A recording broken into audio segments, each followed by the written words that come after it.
오늘 저녁에는 고린도전서 10장 23절부터 33절 말씀 본문으로 성숙한 그리스도인의 처신이라는 제목으로 함께 은혜 나누는 시간 되길 소망합니다.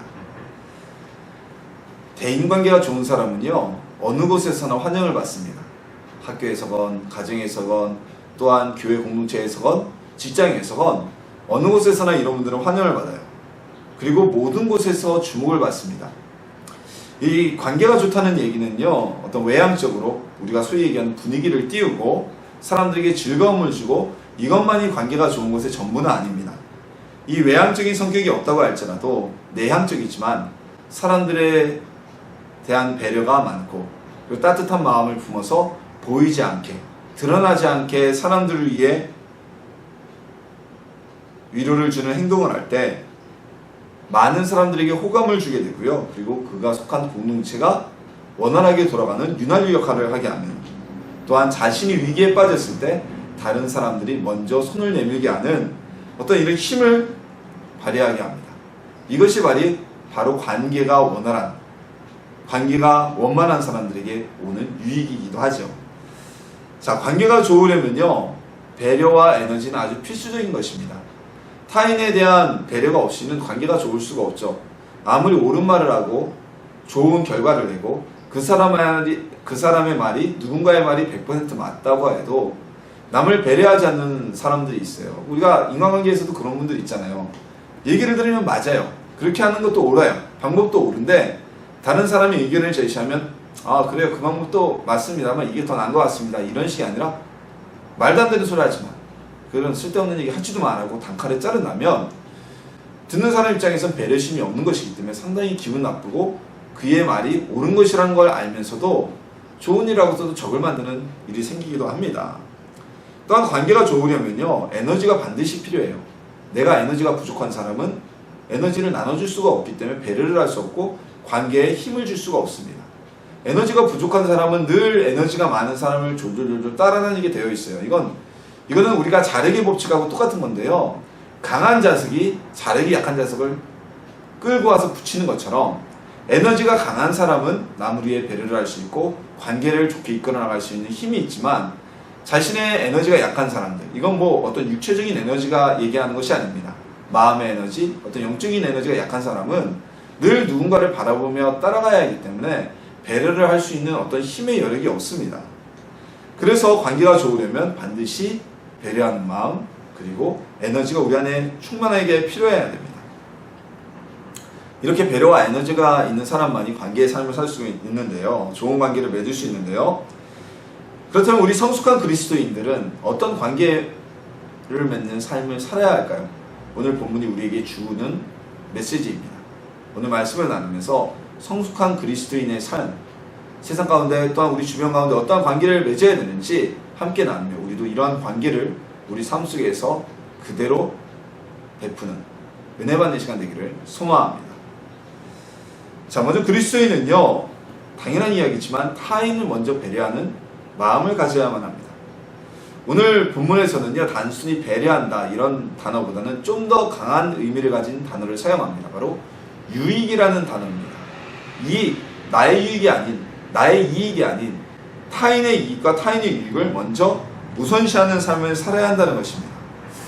자, 사람들은 다 이익 앞에서 민감하게 되어 있습니다. 저도 그렇습니다. 저도요, 제가 하는 얘기가 있어요. 아무리 뭐 나쁘고 그래도 나한테 피해 안 주면, 과거에 나한테 상처를 줬던 사람이라도 오늘 나한테 피해 안 주면 굳이 뭐 원한사고 싸우고 그럴 일이 있느냐라고 생각하는데, 이건 뭐 다 사람들이 모두 다 가지고 있는 보편적인 생각이죠. 근데 나에게 이익이 오는데 내 이익을 가르쳐요. 뭐 내가 학교에서 공부를 열심히 했는데 내가 당연히 1등을 해야 되는데 누가 선생님한테 봉투를 갖다 주거나 아부를 떨어서 점수가 더 올라갔다, 이거 못 보죠. 불이익을 참지는 못해요. 내가 당연히 얻어야 될 이익에 대해서 손해를 보는 것, 많은 사람들이 이걸 견뎌내지 못합니다. 그래서 이 이익에 민감하기 때문에 이익 때문에 인간관계가 무너지는 일을 우리 주변에서 우리는 수없이 볼 수가 있습니다. 심지어는 가족관계에서요, 부모와 자식 간에, 형제 간에 이 이익 때문에, 사소한 이익 때문에 다툼이 벌어지고 관계가 멀어지게 되고요. 수십 년을 함께했던 친구 사이가 아주 단순한 조그마한 이익 때문에 틈이 벌어져서 보이지 않는 관계가 되고요. 그리고 서로에 대한 배려가 없는, 내가 더 사랑받기를 원하고 내가 더 이 관계를 주도해 나가기 원하는 모습 때문에, 손해보지 않으려는 모습 때문에 평생을 인연을 맺은 결혼관계가 깨어지기도 합니다. 이익이라는 것은 우리 인간관계를 다 무너뜨리는 가장 핵심적이고 가장 큰 요소라고 할 수 있습니다. 근데 오늘 본문에서는요, 내 이익이 아니라 타인의 이익을 먼저 우선적으로 배려하라고 말씀하고 있는 것입니다. 오늘 본문에서 말하는 이익은 두 가지의 의미가 있습니다. 첫 번째로는요, 어떤 물질적인 것에 대한 유익보다는 영적인 유익을 먼저 생각하라는 것입니다. 우리는 그리스도인들입니다. 하나님의 자녀고 내가 그리스도인인 것을 모든 사람이 압니다. 근데 내가 내 이익에 급급해서 불신자들과의 삶 속에서 나의 이익만 취하고 손해보려고 하지 않는다면, 배려가 없다면 그들이 우리를 욕하는 것이 아니라 누구를 비난합니까? 우리가 오늘날 세상에 나가서 많이 전도하다 보면 듣는 얘기죠. 예수님을 비난합니다. 하나님의 나라를 비난합니다. 그들이 주님 앞에 돌아오시는 영적인 길을 우리가 막는 행위를 하고 있는 것입니다. 자, 그리고 또 하나는 무엇입니까? 바로 우리 스스로의 명예에 관한 이익입니다. 자, 오늘 본문의 말씀에서는 우상의 제물에 대한 내용을 주로 다루고 있습니다. 이 우상의 제물을 먹는 것, 자, 예를 들어서 제가 목사입니다. 목사인데 제가 우상의 제물을 먹었어요. 제사 음식을 먹었어요. 이게 소문이 나면 어떻게 되겠습니까? 목사가 제사 음식 먹었다, 우상의 제물 먹었다, 그래가지고 온갖 막 설이 구설수가 돌게 되고 비난을 받고 정죄를 받겠죠. 근데 오늘 본문에서는 그러한 것조차도 감당하러 갑니다.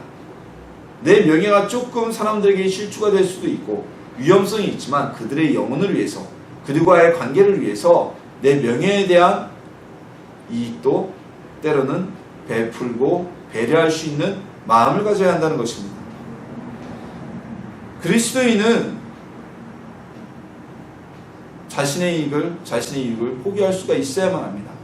이것은요, 예수님이 말씀하신 좁고 험한 길, 영생에 이르는 그 좁은 길의 한 관문에 불과합니다. 좁은 길이라는 것은 나의 가진 것을 포기하는 것도 그 길을 걷다 보면 거쳐야 되는 관문이고 하나의 고객턱입니다. 그 고객턱을 넘지 못하면 더 이상 영생으로 나갈 수가 없겠죠. 그래서 그 길을 좁고 험한 길이라고 우리 예수님은 우리에게 말씀하셨습니다.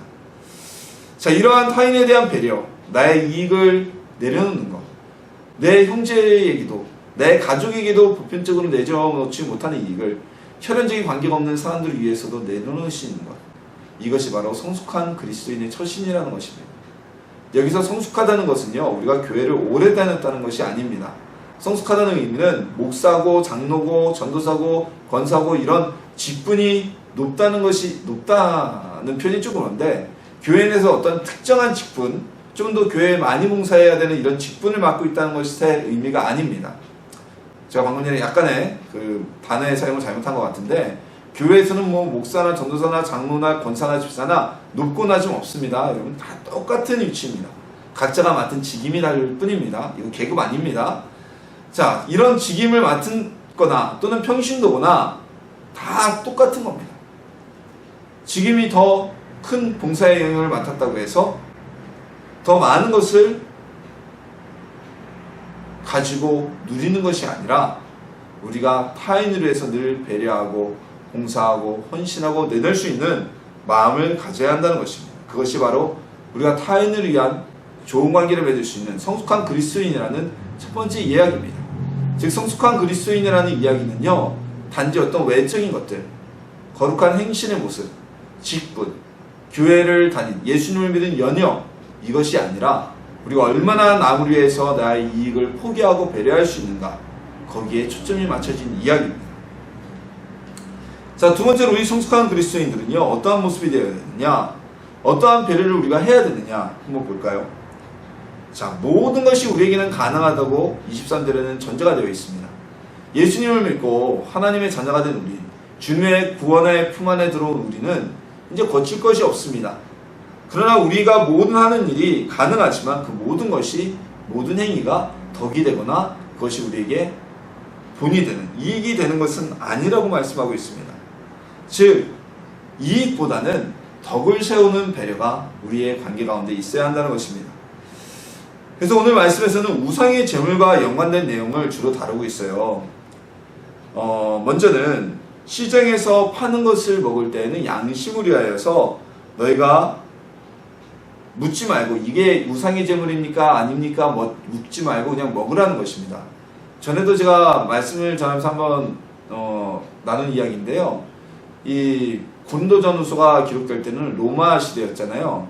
로마 시대의 이방 제사에서는 시장에서 유통되는 고기들 중에 대다수가 우상에게 제물로 바쳐지고 다시 시장으로 나온 제물들이었습니다. 고기들이었습니다.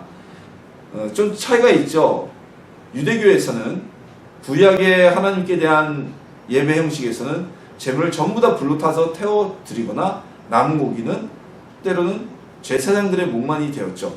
근데 이 이방 종교에서는 그 고기를 신에게 어떻게 제물로 바치고 이것을 먹거나 태우지 않고 다시 시장에 내다 팔았다는 거예요. 그래서 유통되는 고기들 중에 대다수가 상당 부분이 우상의 제물로 바쳐졌던 고기라는 것입니다. 근데 그 고기를 사면서 시장에서 일일이 이거 우상에게 제물로 드려졌던 거예요? 아니에요? 이거 제사 음식이에요? 아니에요? 하고 묻는다는 것은 너희가 그걸 알아도 못 먹고 또 그거 모르면 또 어쩌겠느냐. 알아서는 어떻게 그걸 먹을 수 있겠느냐. 그러니까 묻지 말고 그냥 먹어라. 왜냐하면 모든 생물은 하나님이 지으신 피조물이기 때문에 태초부터 부정한 짐승은 없다는 말씀입니다. 자, 여러분 구약에서 하나님께서 지정해 주신 음식들이 있어요. 율법에서 굽이 갈라지지 않은 것들, 되새김질하지 않는 것들, 비늘이 없는 것들, 이런 동식물들에 대한 내용을 쫙 훑어보면요 몇 가지 공통점이 보입니다. 그냥 예수님이 그 짐승들을 먹지 말라 그런 것이 아니라 첫 번째는 다 의미가 있는 것입니다. 굽이 갈라지지 않은 것, 선과 악으로 완전히 구분되지 않은 것들, 그걸 상징하는 요소고요. 되새김질하지 않는 것, 하나님의 말씀 다시 떠올리고 율법을 되새김질하는, 율법을 늘 묵상하는 삶을 살지 않는 모습, 그것을 의미하는 것입니다. 비늘이 없는 것, 비늘은 뭐예요? 피부와 같은 거잖아요. 물고기에겐. 오징어를 그래서 원래 유대인들이 율법에 따르면 못 먹습니다. 아마 지금 구약의 율법과 동일하게 음식을 먹는 그 이슬람 사람들, 그 사람들도 오징어 안 먹을 거예요. 율법을 못 먹게 돼 있으니까. 자, 이런 거 구분이 없는 거죠. 세상으로부터의 스스로의 방어의 벽이 없는 거예요. 첫 번째는 이런 영적인 의미를 담은 음식들이고, 또 하나는 인간의 건강에 대해서 해롭게 할 만한 이 요소들이 율법으로 딱 구분되어져 있었어요. 예를 들어 십체를 만지면 며칠 동안 부정하고 구분되어져야 되고 꼭 씻어야 되고, 이런 것은 전염병이나 어떤 질병에 대한 요소, 위생적인 요소 때문에 하나님이 정하신 것이었습니다. 그렇지 하나님이 그렇게 어떤 상징물로 제시를 하신 거지, 돼지가 정말, 돼지고기가 얼마나 맛있어요. 저도 지난주 월요일날, 이번주 월요일이죠? 지난주구나. 지난주 월요일날 우리 몇몇 목사님들하고 우리 김기영 목사님 가족하고, 그리고 우리 여기 교회 봉사해 주시는 우리 조명기 성도님하고 다 대학 동기들이잖아요. 모여서 옥상에서 고기를 불을 펴놓고 돼지고기를 먹었어요. 얼마나 맛있게 먹었는지 몰라요. 이 맛있는 돼지고기를 왜 하나님이 먹지 못하게 하시냐. 돼지고기가 무슨 뱀처럼 사단에게 이용됐냐. 그런 게 아니라는 것이죠. 모든 음식은 하나님께서 지으신 것이기 때문에 태초부터 부정한 것은 없다. 그렇기 때문에 너희는 양심을 위해서, 그거 우상의 제물이면 알면 어떻게 할 거냐, 못 먹지 않냐, 찜찜해서 그냥 사다 먹으라는 것입니다. 그리고 여기에는 또 대인관계에 대한 배려가 숨어져 있는 것이죠. 음식을 파는 장사들이 자꾸 사람들이 와서, 예수 믿는다는 사람들이 와서 이거 제물이에요 아니에요 라고 묻고 안 사고 가면 얼마나 기분 나쁘겠어요. 여러분들 요즘에도 시장에 가서 장사하시는 우리 분들 뵈면은 자꾸 사람들이 와가지고 만지기만 하고 물어보기만 하고 그냥 가면요 참 그 기분 안 좋다고 그래요. 그러니까 이런 것도 묻지 말고 그냥 먹으려고 하면 사서 그냥 먹어라. 그리고 또 하나의 말씀이 있습니다. 누군가 불신자가 너희를 초대해서 음식을 대접할 때에도 그 음식이 우상의 제물인지 아닌지 물지 말고 그냥 먹으라는 것입니다. 왜냐하면 그거 우상의 제물입니까 아닙니까 라고 물어보면 우상의 제물이라고 하면 안 먹을 것이고, 아니라고 해도 음식을 대접하는 그 불신자에게는 선의로 대접하는데 얼마나 기분이 나쁘고 관계에 불편함이 오겠느냐는 말씀이에요. 그래서 우리가 대인관계를 맺을 때 그리스도인들, 성숙한 그리스도인들은 하나님 안에서 우리가 양심을 지키는 것, 신앙의 양심을 지키는 것도 중요하지만 사람과 사람 사이의 관계를 훼손하지 않는 범위 내에서 그것을 행하라는 말씀이죠. 다만 이런 경우는 있습니다. 누군가 나에게 음식이 왔는데 그 음식이 이거 우상에게 제물로 드려졌던 음식입니다 라고 공표되었을 때, 알려졌을 때는 그 음식을 우상의 제물이라고 알려준 사람의 양심을 위해서 너는 그 음식을 먹지 말라 라고 말씀하고 있는 것이에요. 왜냐하면요, 내가 이거 우상의 제물이라고 알려졌는데 저 사람이 먹네요. 예수 믿는 사람이 우상의 제물을 먹어? 오히려 그 사람에게 꺼리낌이 되고 부담이 되고 그 사람에게 있어서 내 양심이 그 사람으로 인해서 판단받을 이유가 없다라고 사도 바울은 오늘 본문에서 말씀하고 있는 것입니다. 우상의 제물임을 알고 먹으면요, 무슨 문제가 생기느냐? 자, 여러분 제사상에 올라온 음식 먹고 진정한 그리스도인이고 성도들이라면 어때요? 마음에 양심의 죄책감이 느껴지죠. 죄책감은 모든 죄의 근원이고 시작입니다. 이 죄책감을 누가 주느냐? 우리 양심에서 성령의 조명하심을 통해서 죄를 깨닫게 하는 기능도 있긴 하지만, 죄책감은요, 죄에 대한 책임감이고, 이것이 회개의 은혜로 돌이키지 못한다면 우리를 사망으로 이끌게 하는 원시발점이 되는 것입니다. 아담과 하와가 선악과를 따먹었을 때 그들이 어떤 행동을 보입니까? 이전에는 하나님이 나타나시고 그들을 부르실 때 당당하게 나섰던 그들이 나무 그늘 아래 숨죠. 왜 숨었을까요? 죄책감 때문입니다. 우리가 우상의 제물을 먹으면 신앙인들은 죄책감을 갖게 돼요. 그래서 나를 위해서라도 죄책감을 갖지 않기 위해서 우상의 제물로 알려진 것은 먹지 말고, 또 우상의 제물이 아니라 그러면 너희의 마음속에 죄책감을 얻지 않기 위해서 그냥 자유롭게 먹어라. 그것이 문제가 될 것이 없다라고 말씀하고 있는 것입니다. 그렇다면 우리는 왜 대인관계에서 성숙한 그리스도인들은 이런 배려까지 해야 되는가? 자, 봅시다. 우리 기독교 내에서도요, 아주 완전히 성경에 있는 내용을 그대로 지키고자 하는 분들이 있어요. 이게 조금 더 심하게 나간 이단들 같은 경우는 우리가 안식일교회를 이단이라고 그러죠. 왜 한국교회에서만 안식일교회를 이단이라고 하느냐? 그리고 한때는 또 우리나라의 저명한 신학자이신 분이 안식일은 이단이 아니라 이런 얘기를 해서 참 큰 문제를 일으켰는데, 결정적으로 안식일은 율법주의자예요. 사도 바울이 누구와 늘 싸웠느냐? 사도 바울은 율법주의자들과 싸웠습니다. 율법주의자는 무엇입니까? 하나님이 우리에게 주신 자유를 스스로 내팽개쳐버린 사람들이에요. 그리고 그들은 오늘 본문에 있는 이러한 배려심이 전혀 없어요. 아직까지도 안식일 지키잖아요. 안식일날 움직이지 말아야 되고, 안식일날 아무것도 하지 말아야 되는, 음식도 가려야 되는, 그것은 사람들에게 주어진 하나님의 자유를 스스로 버린 것이라는 겁니다. 그리고 그들의 그 자유는 자신뿐만이 아니라 타인을 비방한다면, 안식일까지 갖지 않더라도요, 우리 교회 내에서 근본주의라고 하는 분들이 계십니다. 이분들은 성경에 있는 말씀 그대로 살아가려고 노력하시는 분들이에요. 자기 믿음을 지키는 건 좋습니다. 근본적인 믿음이건 금욕적인 삶을 살면 오히려 더 낫죠. 그런데 거기까지는 좋은데 그것을 가지고 타인을 비방하고 이렇게 살아야 되는데 당신들은 왜 이렇게 살지 않습니까? 대표적인 예가 이런 거일 수 있죠.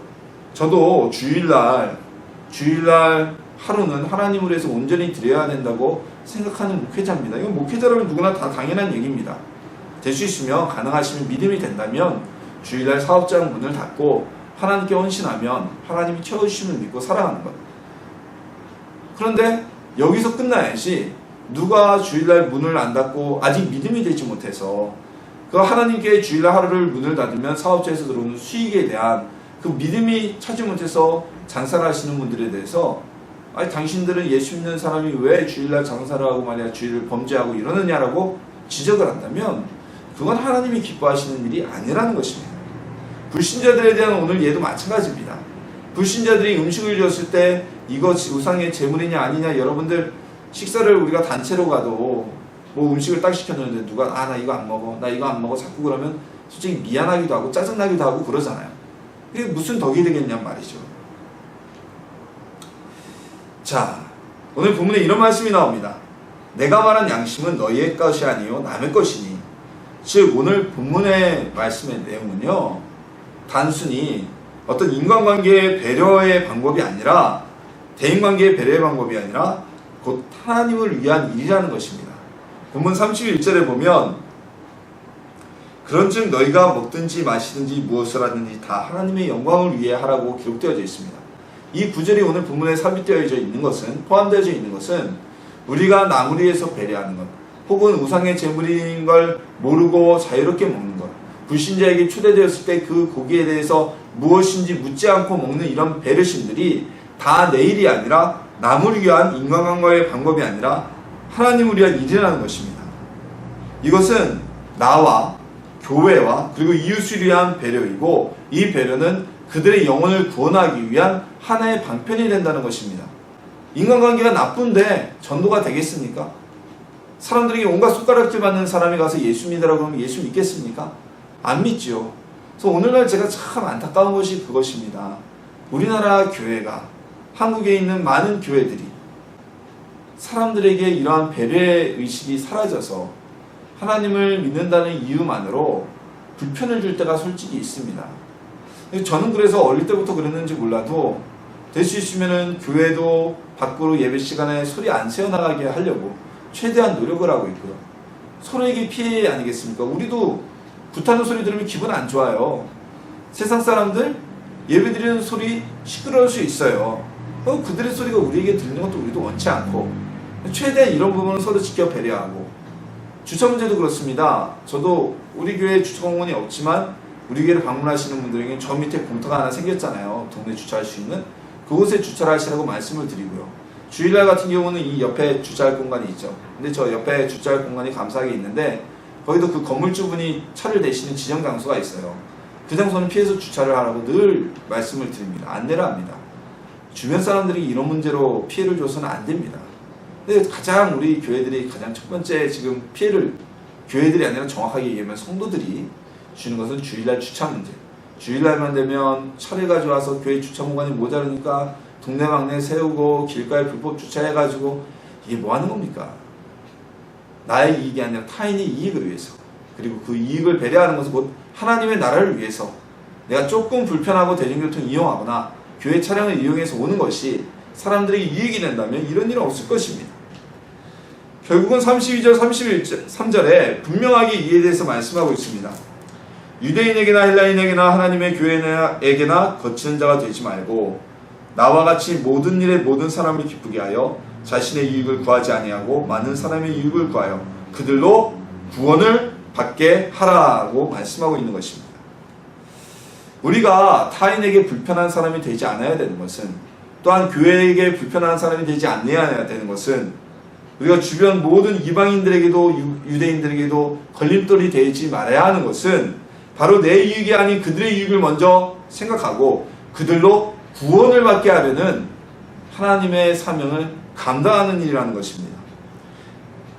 즉 성숙한 그리스도인의 삶은, 성숙한 그리스도인의 세상에서의 처신은, 나의 이익을 포기하면서 하는 그 배려는 내 인간적인 평판을 위해서가 아니라 하나님의 나라의 확장과 그들의 영혼의 구원을 위해서 하는 일이라는 것입니다. 단지 내가 좋은 사람이 되라고 이렇게 성경에서 처세술을 가르쳐주는 것이 아니라는 것이죠.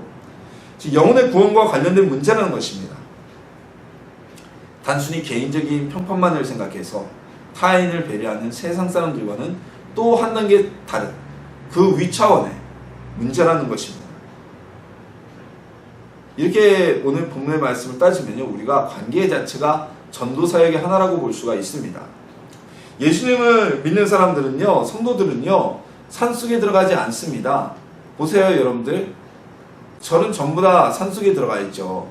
물론 이제 불교라는 종교가 고려시대에는 다 대중 가운데 있다가 조선시대가 되어서 핍박을 피해서 산속에 들어간 것도 있지만, 불교라는 종교 자체가 어떤 자신의 수행과 조용함 속에서 도를 닦는 이라고 할까요? 종교적인 목적을 추구하는 종교가 불교잖아요. 그러니까 다 산에 들어가 있어요. 고기를 먹지 말고 세상과 접하는 것을 금합니다. 금욕을 우선시하기 때문에. 근데 교회는 어떻습니까? 교회는 다 세상 속에 있습니다. 사람들이 너무 많다고 할 정도로. 사람 많은 곳에 교회도 많습니다.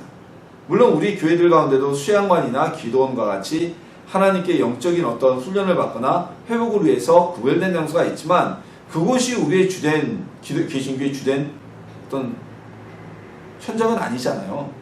하나님 나라의 주된 현장은 아니잖아요. 왜 교회가 세상에 있을까요?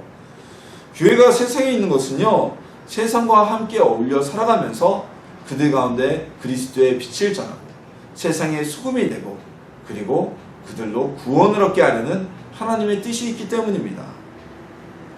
그래서 우리가 이 세상을 살아가면서 주변인들과 관계가 좋지 않다는 것은, 그들을 위해서 우리가 배려하지 못한다는 것은 그들이 하나님 앞에 나올 수 있는 그 길을, 그 가능성을 점점 우리 스스로가 떨어뜨린다는 이야기가 되는 것이죠.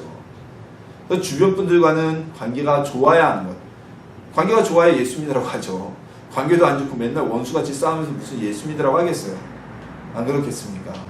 그러다가 기회가 오면 복음을 전할 때 그 복음의 효과가 더욱더 힘이 있는 것입니다. 자기는 조금도 손해보려고 하지 않으면서, 냉구만치도 손해보려고 하지 않으면서 예수 믿으라고 전도하고 하나님의 사랑 안에 들어오라고 하면 사람들이 욕하겠죠. 그 말에 힘이 없겠죠. 자, 그리스도인의 관계는요, 전도 사역입니다. 그리스도인의 이 관계 내에 있어서 처신은, 성숙한 그리스도인의 처신은요, 내 이익보다는 타인의 이익을 먼저 생각하는, 나의 이익을 포기하는 그러한 관계가 되어야 하고요. 그리고 내 평판을 위해서가 아니라 하나님의 나라를 위해서 하는 일이어야만 합니다. 이러한 배려에는 당연히 나의 이익을 포기하는 희생이 있어야만 합니다. 그 희생은 하늘나라의 상급으로 취한되어지고 이 땅에서도 하나님께서 주시는 은혜로 변화되게 될 것입니다. 성숙한 그리스도인의 삶은요, 누구에게도 걸림돌이 되어서는 안 됩니다. 교회 내에서는 사랑받고 존경받는 인물이지만 세상 사람들, 주변 사람들에게는 손가락질 받는 인물이라는 것은 성경에서 말하는 성숙한 그리스도인이 아닙니다. 아무리 직분이 있다고 해도, 심지어는 수십 년을 목회한 목회자라고 해도 그들의 행동과 말과 삶이 누군가에게 거침이 된다면 아직까지 우리가 변화되어야 될 모습이 남아있는 것입니다. 우리 하나님의 일을 위해서, 주님의 나라를 위해서 주변과의 관계에서 나의 이익을 포기할 수 있고 기꺼이 그들을 위해서 배려할 수 있는 힘이 있는 하나님의 자녀가 되기를 소망합니다. 이러한 배려를 위해서 우리가 힘이 있어야겠죠. 에너지가 있어야겠죠. 어떤 에너지가 있어야겠습니까? 바로 성령님을 통한 충만함이 있어야만 합니다. 그 에너지가 없으면 누구도 배려할 수 없고 누구도 그리스도를 위해서 나의 것을 포기할 수가 없습니다.